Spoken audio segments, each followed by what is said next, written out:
Today TV news. ఊటుకూరులో రైతులకు subsidy శనగ విత్తనాల పంపిణీ చేసిన ఎమ్మెల్యే నంబూరి శంకర్రావు.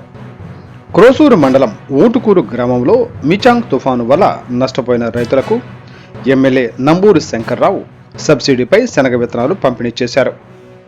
ఊటుకూరు సచివాలయంలో జరిగిన కార్యక్రమంలో విత్తనాలు పంపిణీ చేశారు.